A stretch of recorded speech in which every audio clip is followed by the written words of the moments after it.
Mateo capítulo 16, versículo 26.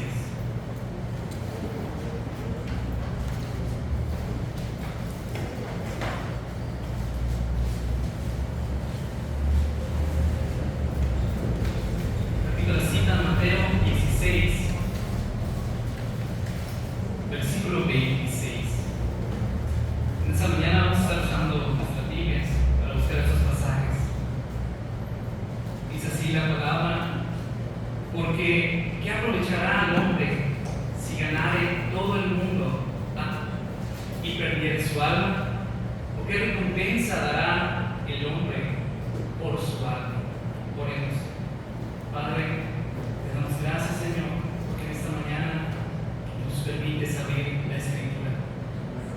Tuvieron que pasar muchas cosas, muchos años, muchas muertes para que pudiéramos tener esta Biblia en las manos. La podemos abrir, podemos recibir, Señor, de tu palabra, la luz que necesitamos, la luz, Señor, que alumbra nuestra vida. Padre, no podríamos hacer nada sin tu palabra, estaríamos perdidos, estaríamos en tinieblas, en oscuridad. Tu palabra nos trae libertad, tu palabra nos santifica, tu palabra nos liberta. Señor, te damos la gloria, te pedimos que nos des discernimiento de tu palabra, nos ilumines en el nombre de Jesús. Que esta palabra pronunciada, expuesta, sea fiel a lo que quiere decir, que abras el entendimiento de los hombres, en el nombre de Jesús. Amén. Pueden sentarse, hermanos, hermanas. Dios bendiga.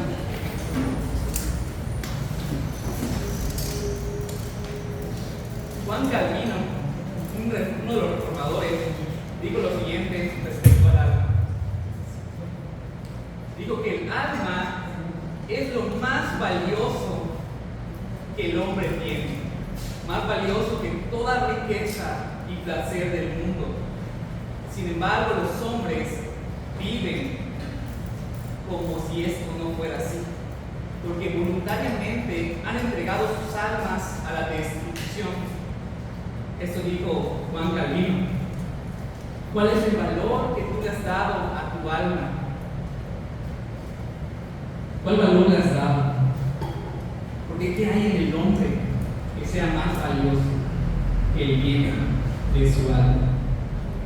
Esta pregunta la vamos a responder en esta mañana.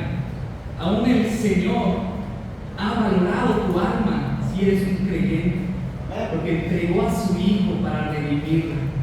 Entregó a su Hijo para poder pagar el precio por cada alma de sus escogidos, de los que han venido a la fe. Así que esta mañana, si Dios nos permite, vamos a hablar acerca del alma del hombre en dos apartados.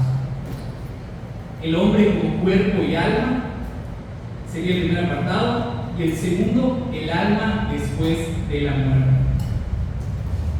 El hombre como cuerpo y alma. La neurociencia actual dice que los humanos son máquinas biológicas, de tal forma que el humano no tiene una parte inmaterial o una parte intangible, sino que todo lo que se produce en el humano es físico, y todo lo que nosotros somos es el cerebro. Bueno, esto enseña la ciencia de nuestros días. Según esta perspectiva, tu identidad, tu voluntad, tus recuerdos, tus ambiciones, tus alegrías y todo lo que eres se produce en tu cerebro. Pero eso no es lo que enseña la Biblia. ¿Qué es lo que enseña la Biblia sobre la composición del hombre? La Biblia enseña que el hombre ha sido compuesto de dos elementos, de dos partes, que es el cuerpo y el alma. A pesar de ello, alguna parte de la iglesia evangélica piensa que es a partir de tres: el cuerpo, el alma y el espíritu. Pero la iglesia cristiana, el cristianismo desde los siglos, desde el primer siglo, ha creído que es en dos partes. También esto lo vamos a tratar en esta mañana. En 1 Tesalonicenses 5:23 Es el pasaje donde el apóstol Pablo dice lo siguiente: y el mismo Dios de paz os santifique por completo, y todo vuestro ser, espíritu, alma y cuerpo sea guardado irreprensiblemente para la venida de nuestro Señor Jesucristo. Aquí el apóstol Pablo no está hablando de la composición del hombre, está diciendo lo siguiente: que esto del hombre espera para la venida del Señor Jesucristo, pero él no está explicando cuáles son las partes del hombre. En Hebreos 4:12, versículo que todos conocemos, habla acerca de que la palabra penetra hasta partir el alma y el espíritu, como si fueran cosas diferentes. Vamos a ver en esta mañana que la Escritura utiliza estos dos términos, alma y espíritu, de una manera intercambiable, como si fueran lo mismo o algo muy similar, no como si fueran partes diferentes en el hombre. Por ejemplo, en Mateo 22:37 dice: amarás al Señor tu Dios con todo tu corazón, con toda tu alma y con toda tu mente. Pero aquí lo que la Escritura dice es corazón, alma y mente. Y si nos ponemos a definir esos términos, vamos a encontrar, por ejemplo, que corazón y mente se refieren a lo mismo. Eso no significa que las tres sean algo diferente. En el Antiguo Testamento, la palabra que es traducida como alma es la palabra hebrea nefesh, que es la que se traduce como alma, y habla acerca de la parte inmaterial, intangible del hombre, aunque en algunas ocasiones también habla de la parte intangible y de la parte tangible, o sea, de todo el ser del hombre. Puede usarse también esta palabra para referirse a la vida de la persona, a la vida de la persona. Lo vamos a ver a continuación. Vamos a buscar Primera de Reyes, capítulo 17, versículo 21 y 22. Primera de Reyes, capítulo 17, versículo 21 y 22. Fíjense que dice esta escritura sobre el alma. Entonces se tendió 3 veces sobre el niño, clamó al Señor y dijo: oh Señor, Dios mío, te ruego que el alma de este niño vuelva a él. El Señor escuchó la voz de Elías, y el alma del niño volvió a él y revivió. ¿Qué nos está enseñando este pasaje? Que el alma es la parte intangible, la parte inmaterial de este niño, en este caso, que porque el niño murió, su alma se apartó de su cuerpo, que es la otra parte en el ser humano. Entonces el profeta Elías oró y pidió que su alma vuelva a él, y cuando su alma regresa, porque Dios escuchó la oración, el niño revivió. Mientras el alma está fuera del cuerpo, esta persona está muerta, su cuerpo está muerto. Pero cuando su alma regresa, ahora revive, tiene vida. El alma es aquello que le da vida al cuerpo. En el Nuevo Testamento, por otro lado, la palabra que se utiliza para alma es una palabra griega que es psique, que conocemos porque es la palabra de la cual se deriva psicología. Psicología, lo cual puede entenderse como el estudio del alma o el estudio de la mente. Apocalipsis 6:9 se utiliza esta palabra. Apocalipsis 6:9 utiliza el psique, la palabra griega. Cuando el Cordero abrió el 5º sello, vi debajo del altar las almas de los que habían sido muertos a causa de la palabra de Dios y del testimonio que habían mantenido. Dice: vi debajo del altar las almas, aquí utiliza psique. Así que en términos bíblicos, el alma es la vida del hombre, es el aliento de vida que Dios puso en el hombre. Y para que veamos más a fondo cómo es que Dios crea al hombre con cuerpo y alma, vamos a Génesis 2:7, uno de los versículos que habla de la composición y de la formación del hombre. Génesis 2:7. Génesis 2:7 dice lo siguiente: entonces Jehová Dios formó al hombre del polvo de la tierra fue el hombre un ser viviente. Empecemos con la primera frase. Entonces Jehová Dios formó al hombre del polvo de la tierra. Y esta parte de la escritura nos muestra a Dios como un alfarero. Su sentido original es poner a Dios como un alfarero, aquella persona que trabaja con el barro para darle forma a objetos. En este caso, el objeto al cual estaba dando forma es el hombre. Esta palabra que se utiliza aquí para formó es la palabra hebrea yatzar, que significa moldear o formar. Por ejemplo, en Job 10, 8, 9. Job 10, 8, 9 dice lo siguiente: tus manos me hicieron y me formaron, y luego te vuelves y me deshaces. Acuérdate que como a barro me diste forma, y en polvo me has de volver. Aquí cuando utiliza la palabra de Dios dice del polvo, también se está haciendo referencia al polvo cuando se moja, se vuelve un lodo, un barro. No solamente Dios nos hizo del polvo seco, sino en este caso Adán lo hizo del polvo mojado, del lodo, del barro. A continuación dice la palabra: Dios sopló su propio aliento de vida en el hombre. Y tenemos que imaginar esta escena. Dios le dio forma a este polvo, a este barro. Ya que le dio forma, este cuerpo estaba inerte, estaba sin vida.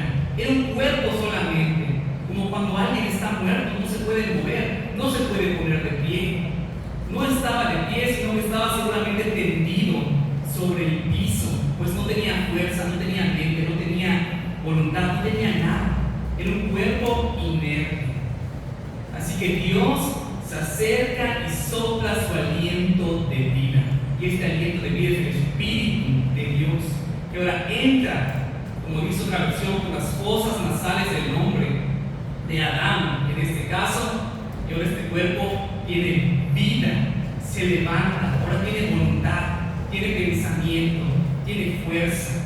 Eso es el momento cuando Dios proporciona un alma al cuerpo que estaba ahí tendido, al cuerpo de Adán.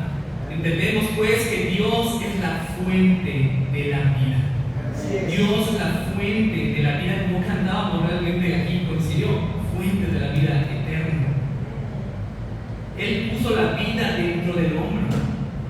Así que, en otras palabras, hermanos y hermanas, el alma es todo aquello en el hombre que no es corporal, todo aquello en el hombre que no puedes tocar, que no es corporal.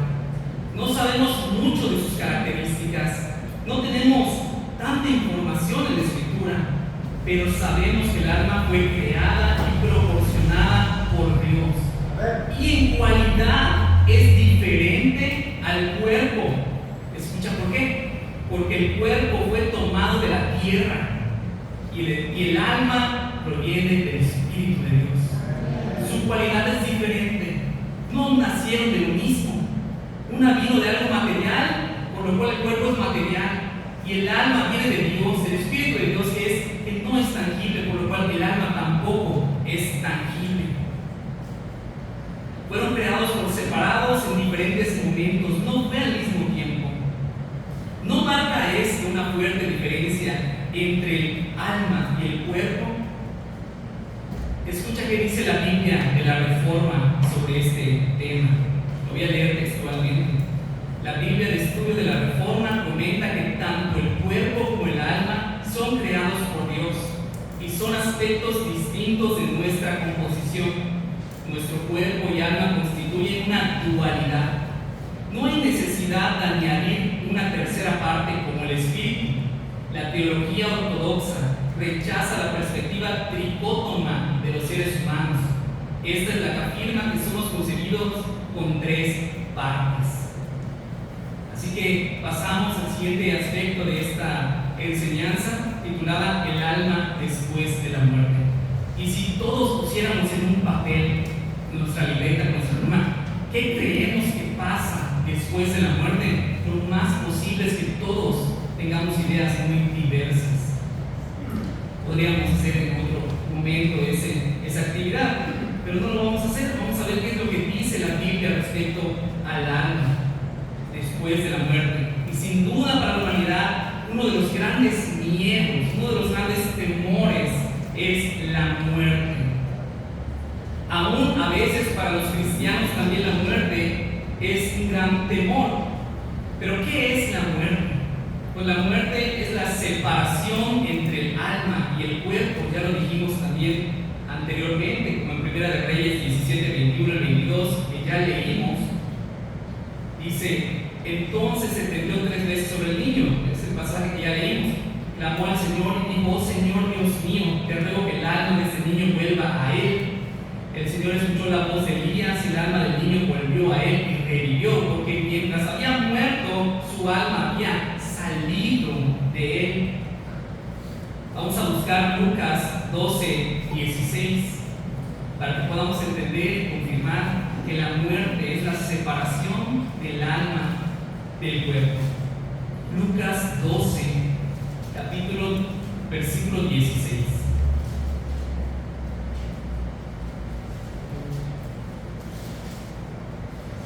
Lucas 12, capítulo 16, versículo 16 al 20. Esa es la parábola del hombre rico, que sus graneros, que sus cosechas habían producido mucho fruto, mucho grano, y él hizo con sus graneros, los derrumbó y se hizo más grandes. Dice así: también le refirió una parábola diciendo: la heredad de un hombre rico había producido mucho, y él pensaba dentro de sí, diciendo: ¿qué haré? Porque no tengo dónde guardar mis frutos.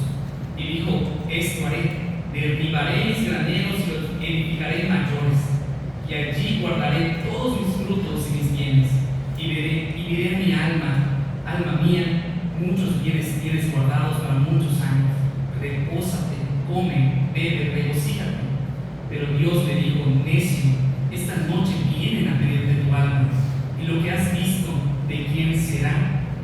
Sé que este pasaje está hablando de los tesoros en la tierra y los tesoros en el cielo, pero aquí dice el Señor: necio, esta noche vienen a pedirte tu alma. Eso significa: esta noche vas a morir, esta noche vas a morir. Así que en este apartado vamos a intentar contestar estas 2 preguntas: ¿qué sucede con el alma después de la muerte? ¿Y qué sucede con el cuerpo después de la muerte? Voy a empezar con la segunda. Es la más fácil de contestar, porque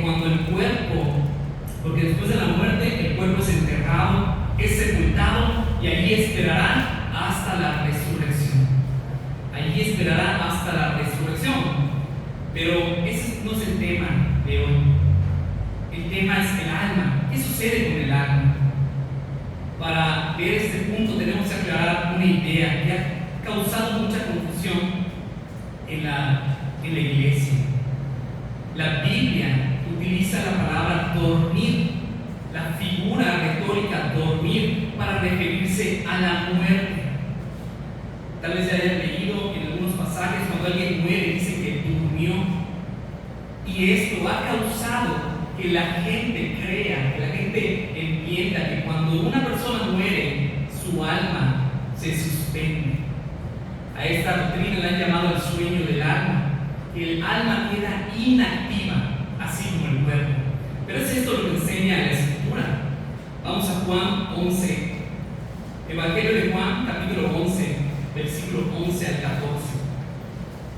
Evangelio de Juan, capítulo 11, versículo 11. Dijo esto y después de esto añadió: nuestro amigo Lázaro se ha dormido, pero voy a despertarlo. Los discípulos entonces le dijeron: Señor, si se ha dormido, se recuperará. Pero Jesús hablaba de la muerte de Lázaro, mas ellos creyeron que hablaba literalmente del sueño. Entonces Jesús por eso les dijo claramente: Lázaro ha muerto. Pero el Señor Jesucristo no estaba hablando del alma de Lázaro, no estaba diciendo que el alma de Lázaro se había dormido, sino que él había muerto, diciendo lo siguiente: cuando una persona muere, su cuerpo parece que está dormido. La Escritura utiliza esta figura retórica para darnos a entender que el cuerpo está dormido, porque eso aparenta aparenta que está solamente dormido. Decimos figura porque realmente eso es una figura retórica. Es cuando decimos algo con una manera más bonita, una manera más estética de decir lo mismo. Escucha que enseña la doctrina del sueño del alma. Hermanos, no es lo que la Iglesia Reformada cree, pero quiero que sepan la perspectiva del sueño del alma. El sueño del alma enseña que el alma entra en una especie de suspensión de inactividad temporal en el momento de la muerte de la persona. Una suspensión que se acabará en el momento cuando nuestros cuerpos sean resucitados. Cuando nuestros cuerpos resuciten entre los muertos, el alma se despierta para iniciar una continua de conciencia en el cielo. Es decir, que aunque los siglos pasen entre la muerte y la resurrección, para la persona, para el alma, será un instante, inmediatamente. Morir y de pronto despierto cuando Cristo está viniendo a resucitar a todos los cuerpos. Esto es lo que enseña el sueño del alma. Pero el sueño del alma es una desviación de la palabra de Dios. Lo que la postura que la iglesia, no solo la reformada, no, la iglesia de Cristo, la iglesia que la Biblia sostiene, se le ha llamado el estado intermedio. El estado intermedio. Y déjame leerte textualmente qué es lo que sostiene el estado intermedio, porque es una noticia maravillosa. El estado intermedio sostiene que en el momento de la muerte, el alma del creyente va inmediatamente con Cristo para disfrutar de una existencia continua, consciente, despierta y personal, mientras espera la resurrección final del cuerpo. ¿Y saben por qué puede pasar esto, hermanos? Porque el alma ya ha sido redimida. El alma ya ha sido redimida, por eso en el momento de la muerte parte inmediatamente con Cristo. No se duerme, no queda inactiva, no se suspende, sino que va con su Señor, a aquel que ha comprado el alma. Pues no Cristo ha comprado el alma de sus hijos, hermanos. No, Dios ha adoptado a sus hijos, por lo cual el alma puede ir con su dueño, con su dueño. Vamos a buscar Filipenses 1, 21 al 24. Y hay muchos pasajes, vamos a leer aproximadamente 7 pasajes que nos enseñan esta maravillosa verdad, esta maravillosa noticia. Filipenses 1, capítulo 1, versículo 21 al 24. Filipenses 1, 21 al 24. Pues para mí el vivir es Cristo y el morir es ganancia. Pero si el vivir en la carne, eso significa para mí una labor fructífera, entonces no sé cuál escoger, pues de ambos lados me siento apremiado, teniendo el deseo de partir y estar con Cristo, pues eso es mucho mejor. Y sin embargo, continuar en la carne me es más necesario a causa de vosotros. Yo no sé quién se levantó esta mañana con ganas de morirse. No sé si alguien bajó su pie de la cama, de la hamaca, y dijo, hoy estaría bien si me muero. Tal vez no es lo que está diciendo el apóstol Pablo, pero sabemos que sin duda alguna el creyente tiene que saber que si en el momento que Dios decida, este creyente muere, está más que bien, está excelente, puesto que Dios ha dicho hasta cuándo vas a vivir y en qué momento tu alma va a partir con Él. No así pasó esta semana, hermanos. Una persona fue a cenar en la noche, no leí muy bien la noticia, pero de la nada estaba cenando con su familia y se murió porque se asfixió. Solo Dios sabe en qué momento va a morir esa persona. Así que un creyente está confiado que en el momento que Dios diga, partirá a la presencia del Señor, que es el dueño de todo el universo. Cuando llega un artista, por ejemplo, a la feria, llegaron ciertos artistas y están emocionadas las personas porque quieren ir a ver a ese artista, quieren ir a ver a jugar a su jugador favorito, viajan a países lejanos para verlos, para saludarlos, para que les firmen una playera. ¿Cómo no vamos a estar deseosos de ver al Rey de Gloria, de ver al Señor de señores, hermanos, de ver a Dios? Eso nos da esperanza para esperar en vida, la muerte, gozosos, no tristes.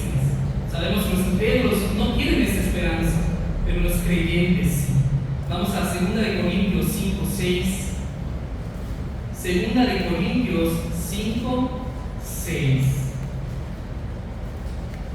El apóstol vuelve a hablar del mismo tema y nos dice: por tanto, animados siempre y sabiendo que mientras habitamos en el cuerpo, estamos ausentes del Señor, porque por fe andamos y no por vista, pero cobramos ánimo y preferimos más bien estar ausentes del cuerpo y habitar con el Señor.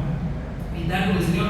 Y el dilema del apóstol Pablo, como leíamos anteriormente, es: sé que tengo cosas que hacer en la tierra por el bien de ustedes.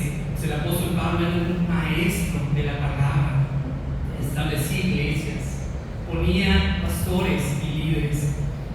Y tal vez nosotros también tenemos cosas que hacer en la tierra. Hay familia, hay deberes que tampoco se pueden dejar así como si nada. Pero por eso les decía, cuando el Señor decía: partiremos gozosos los creyentes a su presencia. 2 Corintios 12:2. 2 Corintios 12:2. El apóstol Pablo relata acerca de un hombre que fue a la presencia de Dios, al cielo. Y este hombre era el mismo apóstol Pablo, pero para no enorgullecerse en sí mismo, para ser humilde, él dice: yo conozco un hombre en Cristo que hace 14 años, si en el cuerpo no lo sé, si fuera del cuerpo no lo sé, Dios lo sabe, fue arrebatado hasta el tercer cielo. ¿Qué dice el apóstol Pablo? No entiendo si fue una visión, no entiendo si mi alma fue llevada, por eso dice fuera del cuerpo, o si mi alma fue llevada, realmente no lo entendí, dice, no lo sé, Dios lo sabe, pero tuvo y vio el tercer cielo. El tercer cielo es la forma en cómo los griegos, o en ese tiempo, se veían al cielo. El primer cielo era ese cielo azul, ese firmamento que vemos. El segundo cielo era la atmósfera, y el tercer cielo es donde Dios se encuentra con sus santos. Donde Dios se encuentra con sus santos. Eso es el tercer cielo. Y otro pasaje, vamos a buscar Mateo 17:3. Mateo 17:3 habla acerca de la transfiguración del Señor Jesucristo. Yo no sé si te has preguntado cómo es que estaban Moisés y Elías ahí, porque Moisés y Elías murieron. ¿Cómo es que están ahí? Dice en la Escritura: y he aquí se le aparecieron Moisés y Elías hablando con él, hablando con Cristo. ¿Qué hace Moisés y Elías si su alma estuviera inactiva, si su cuerpo está enterrado ahí donde lo dejaron? ¿Cómo es que pueden estar ahí? Puesto que sus almas, su ser está con Cristo, estaban en el cielo con Dios, y en ese momento vinieron a hablar con Cristo. Mateo 22:31.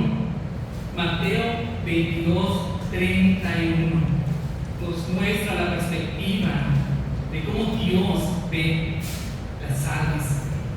Le preguntaron al Señor Jesucristo los saduceos, quienes creían que no había resurrección, porque ellos solamente tomaban el Pentateuco, y en el Pentateuco no había evidencia de la resurrección, y decían ellos pues que no hay resurrección. Dice el pasaje: y en cuanto a la resurrección de los muertos, ¿no habéis leído lo que os fue dicho por Dios cuando dijo: yo soy el Dios de Abraham, el Dios de Isaac y el Dios de Jacob? Él no es Dios de muertos, sino de vivos. Está diciendo el Señor: ellos están vivos delante de la presencia de Dios. Ellos están ahí conmigo. Esos patriarcas están viviendo continuamente en la presencia de Dios. Y no solamente los patriarcas, o Moisés o Elías, por ser especiales, por aparecer en la Biblia, sino todo creyente que ha muerto, ha pasado a habitar con Dios. Y tenemos más pasajes, hermanos. Vamos a 1 Tesalonicenses 4, 13, 14.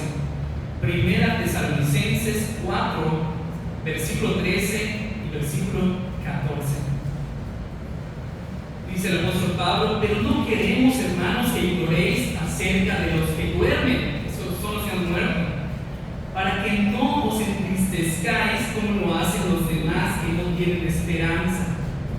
Porque si creemos que Jesús murió y resucitó, así también Dios traerá con Él a los que durmieron en Jesús. ¿Cómo los puede traer? Pues están con Él. Los traerá porque están con Él. No quiere decir que Dios va a hacer una parada, que el Señor Jesucristo va a hacer una parada por algún otro lado y luego los traerá para ser resucitados. No, sino que sus almas están con Él. Y si eso no parece convincente, vamos a un capítulo anterior, a 1 Tesalonicenses 3:13. Aquí se reafirma lo que estoy diciendo. 1 Tesalonicenses capítulo 13, versículo 13, ese capítulo anterior. Dice, para que sean afirmados vuestros corazones irreprensibles en santidad delante de Dios nuestro Padre, en la venida de nuestro Señor Jesucristo, con todos sus santos. Vienen con Él, pues están con Él. Así que en el estado intermedio disfrutaremos una continua existencia del alma, despierta, consciente en la presencia de Cristo. Cuando la Biblia enseña algo tan hermoso, solo podemos decir gloria a Dios, porque la gracia de Dios nos ha traído bendiciones inimaginables, bendiciones inmerecidas. Preciosas son sus promesas, como la roca, porque las cumplirá, porque no pasará. Vamos a Lucas 16. Lucas capítulo 16, a partir del versículo 19. Y nos encontramos una enseñanza del Señor Jesucristo sobre qué pasa después de la muerte. Vamos a buscarlo.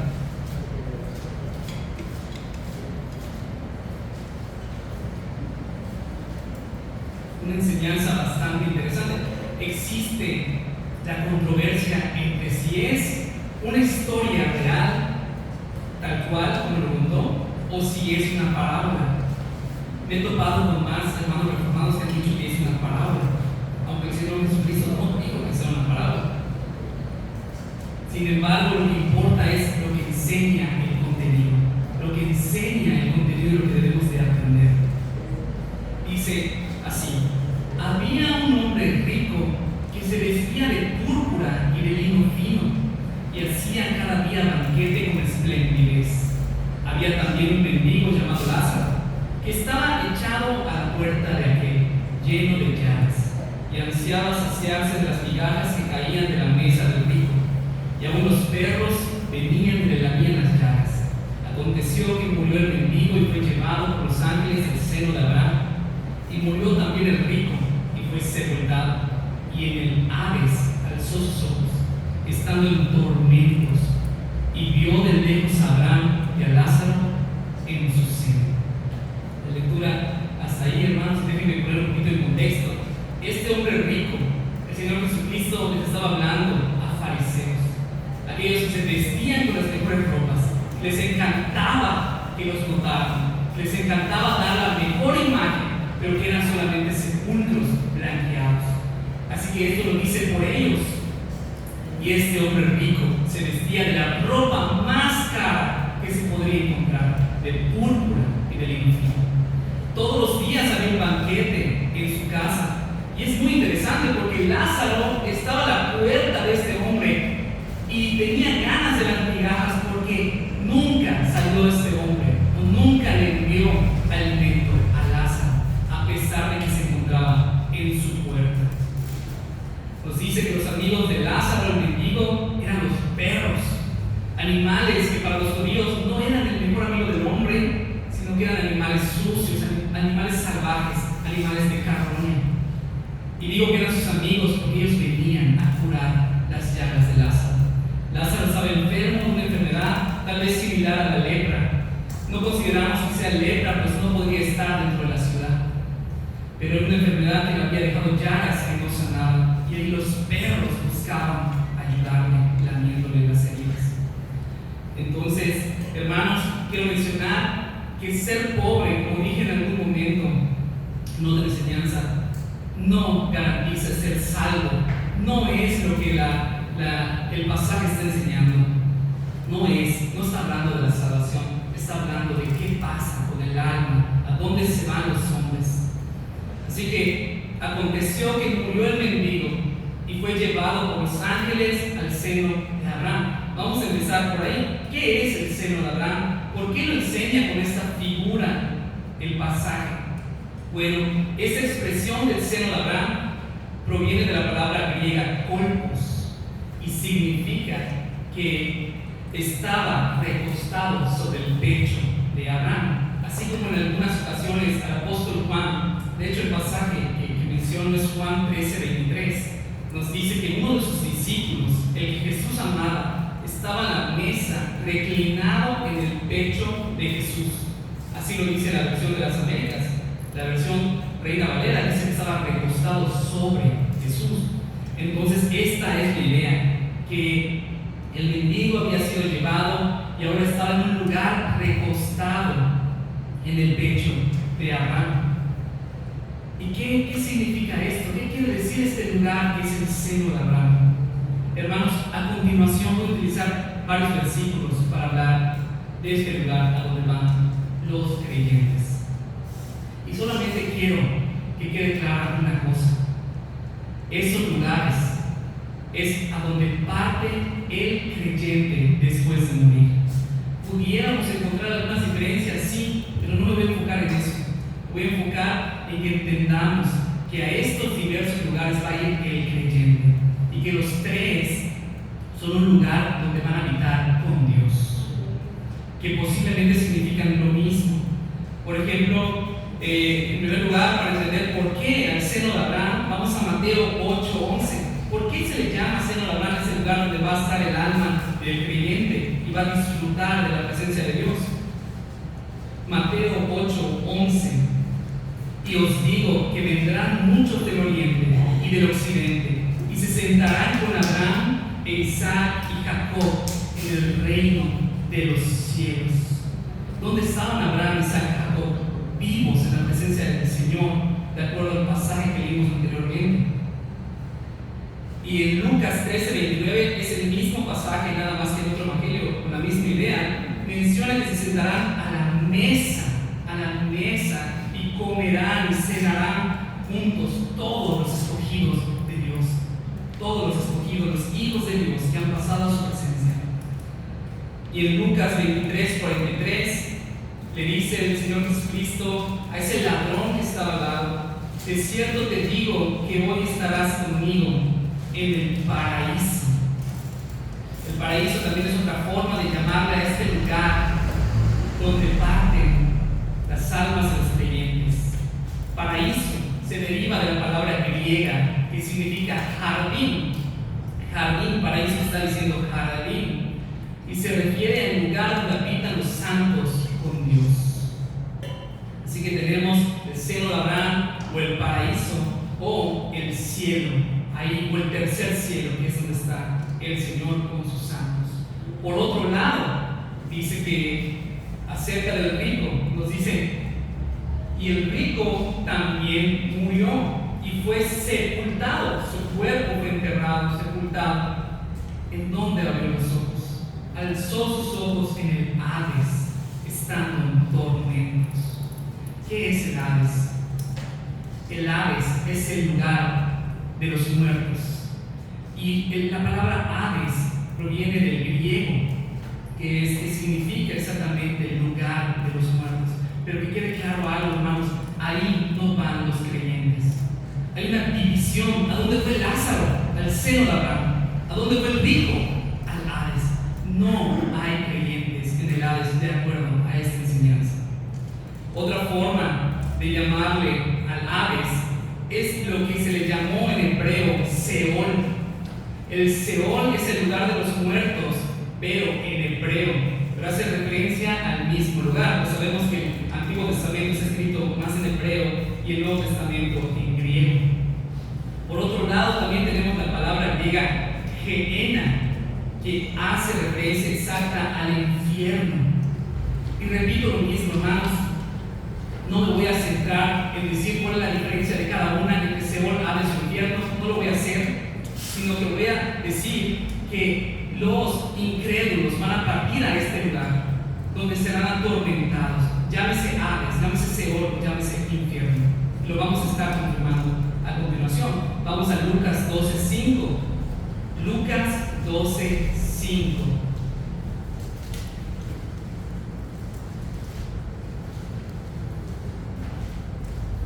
Pero os enseñaré a quién debéis temer.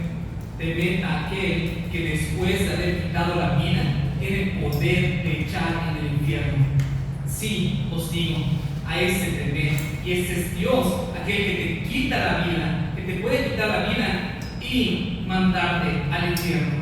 Aquí no menciona que va a haber un espacio de tiempo y posteriormente te va a enviar al infierno.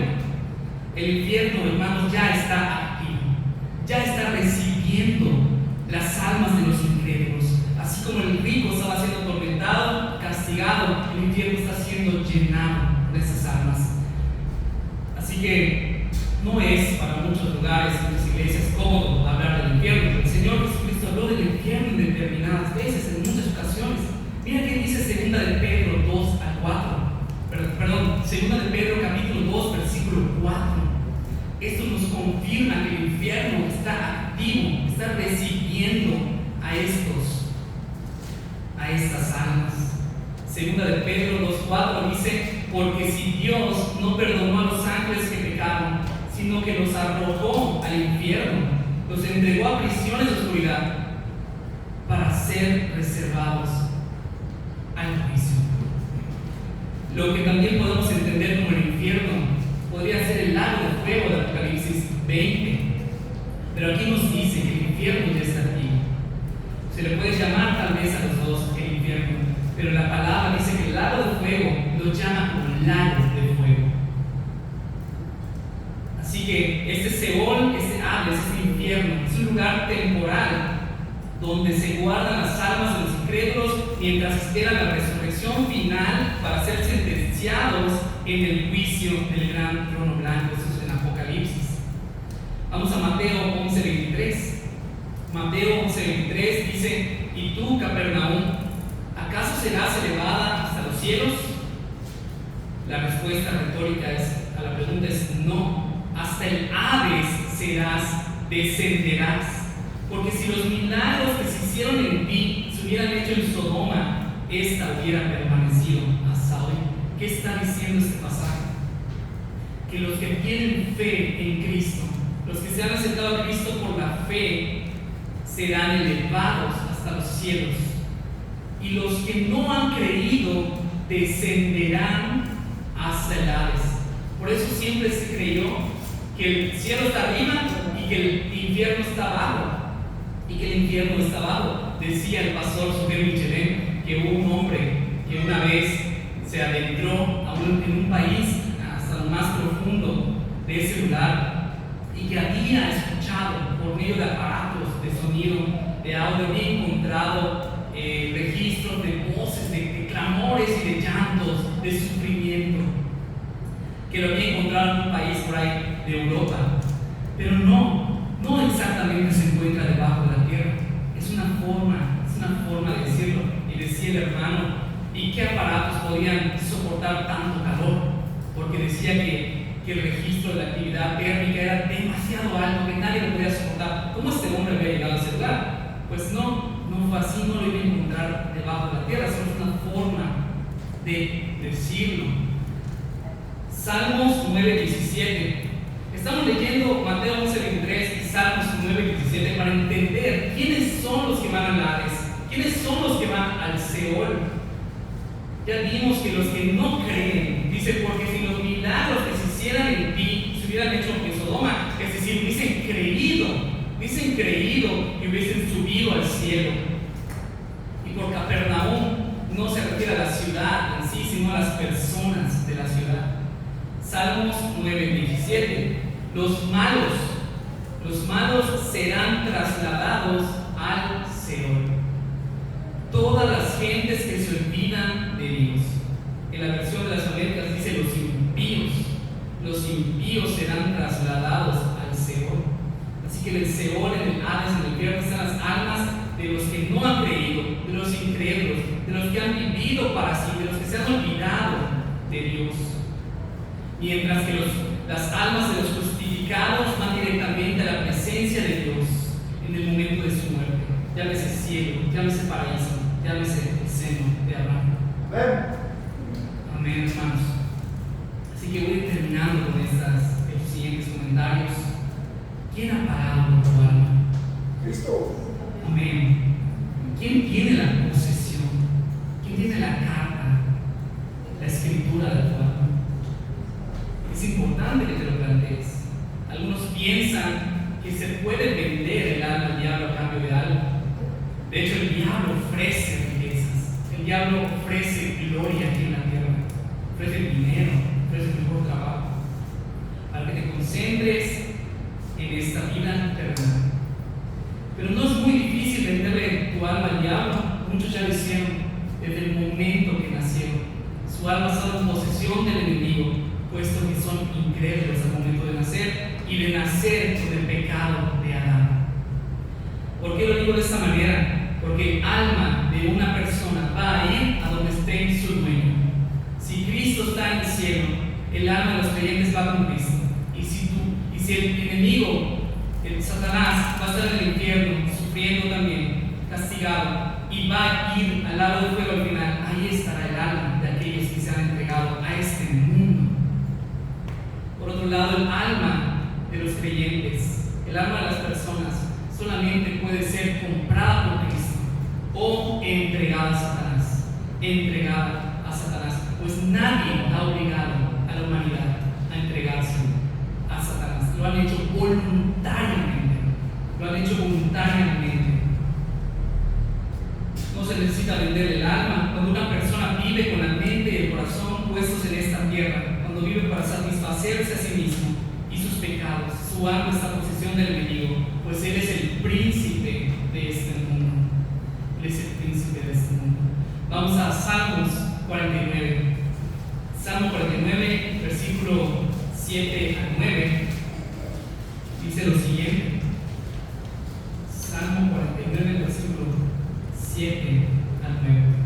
Nadie puede en manera alguna redimir a su hermano, ni dar a Dios rescate por él, porque la redención de su alma es muy costosa y debe abandonar el intento para siempre, para que viva eternamente, para que no vea corrupción. Porque si la persona iba al Seol, se decía que su alma iba a ver corrupción. Ahora nadie puede pagar por su propia alma, nadie puede pagar el rescate por el alma de nadie. Solamente Cristo, con su sangre derramada, se pagó la redención de las almas de los hijos de Dios, de los que se acercan por la fe, de los que se convierten por la fe en la rectitud perfecta de Cristo en la cruz. Y quiero ir terminando, volviendo al pasaje principal de esta mañana, Mateo 16, a partir del versículo 24. Mateo 16, a partir del versículo 24. Y antes de leerlo, no quiero decir que no hablé del castigo del infierno, no hablé del tormento del infierno, porque nadie se acerca a Cristo por miedo al infierno. Nadie se va a convertir por miedo, hermanos. La gente se convierte por la fe sola. No que no hablemos del infierno, sí se va a hablar, sí se ha hablado. Es un lugar de tormento donde recibe el alma el castigo por no haberse reconciliado con Dios. Pero en Mateo 16 vamos a ver ahora el versículo 24, el llamado de Cristo para convertirse a Cristo, para acercarse a Cristo, desde el versículo 24 al 26. Entonces Jesús le dijo a sus discípulos: si alguno quiere venir en pos de mí, niéguese a sí mismo, tome su cruz y sígame. Esto es morir a este mundo, a esta tierra. Porque el que quiere salvar su vida, la perderá. Pero el que pierda su vida por causa de mí, la hallará. Pues ¿qué provecho tendrá un hombre si gana el mundo entero, pero pierde su alma? ¿qué dará un hombre a cambio de su alma? Hermano, ¿qué es lo que más deseas en esta vida? ¿Qué es lo que más deseas? Las personas desean un sueldo estable, la casa de sus sueños, un viaje al mundial, y mucha gente se le cumple los mejores carros de todo el mundo, pero el hombre, el corazón del hombre es insaciable. Nada de este mundo lo vas a satisfacer completamente. ¿Qué es más valioso que el bien de tu alma? Debemos de vivir con una perspectiva de la eternidad. Esa perspectiva de la eternidad es que en todo lo que hagas, en tu vida diaria, siempre sepas a dónde, estés consciente de a dónde va a ir tu alma y el alma de los que te rodean. Es hermoso cuando hacemos algo familiar todos juntos, cuando se hace un paseo, cuando se va a una actividad deportiva, pero todo eso no importa cuando hay peligro de que el alma de tus familiares, de que tu propia alma pueda partir para el infierno. Tenemos que vivir con la perspectiva de la eternidad y predicar con la perspectiva de la eternidad también. Nadie le vendió su alma a Cristo. Él la compró por gracia. Él la compró por misericordia. No porque fuera muy valioso, seas muy valioso, sino porque Él es bueno. Porque Él tiene gracia y misericordia. Termino con esto. La única forma de que Cristo guarde tu alma es rindiendo tu vida aquí en la tierra a Él. Y que tengas fe en su rectitud perfecta y que su muerte sustitutiva en la cruz cargó tus pecados, recibiendo la ira y la maldición de Dios en tu lugar. Vamos a ponernos de pie y vamos a orar esta mañana.